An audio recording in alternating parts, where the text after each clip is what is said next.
আসসালামু আলাইকুম। আশা করি সবাই ভালো আছেন। আমি জহি পটুয়াখালী থেকে বলছি। পটুয়াখালী সদর উপজেলা ১৩ নং বুড়ি ইউনিয়ন, গ্রাম বাইলা ৫ নং ওয়ার্ড।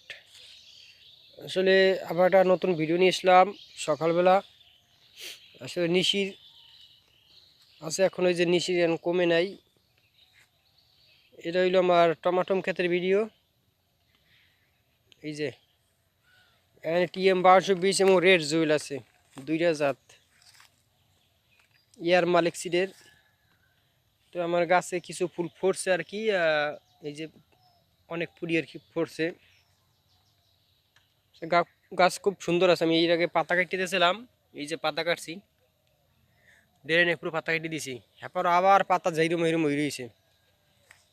এই যে গাছের খুব সুন্দর আছে গাছটি। দেখি কেমন ফলন হয়, কারণ TM ১২২০ রেড জুইল আসলে এগুলো ভালো জাত। গেছে বছর বাহুবলী লাগাইছিলাম, বাহুবলীতে খুব ভালো ফলন পাইছি। এবার বাহুবলী আর নেই, এবার আনছি TM ১২২০ রেড জুয়েল। দেখি কি হয়।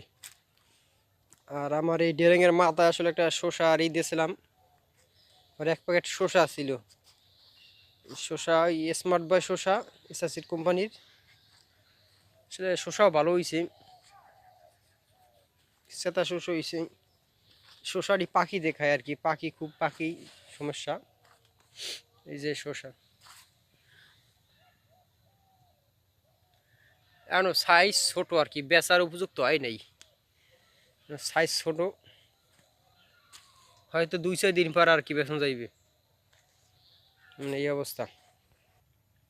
এই যে শসা মানে হয়তো আর ২-৪ দিন পরই আর কি বেচা যাইবে, সাইজ ছোট। এই যে খুবই সুন্দর হয়েছে আর কি, গিরি গিরি শসা মাছার একটু নিচে আর কি। এই যে শসা, কত সুন্দর শসা। কিন্তু পাখিতে যে খাইছে ইচ্ছে মতন পাখিতে খাইছে, আর গাছের শসা নাই। এই যে বোট বেরোইছে, এই একটা বেরোইছে, পাখিতে খাইলিছে আর কি। এই একটা খাইছে, পাখি তো অনেক শসা খাওয়া আছে আর কি। হুম, পাখি তো অনেক শসাই খাইছে, কিছু করার নাই আর কি। এখন অগত তো খাইতেই হবে, অগত খাবার। এই যে একটা খাইছে, অনেক শসা খাইছে, এই একটা খাইছে, অনেক শসা খাইছে, কিছু করার নাই। তবে আমার এই মোটামুটি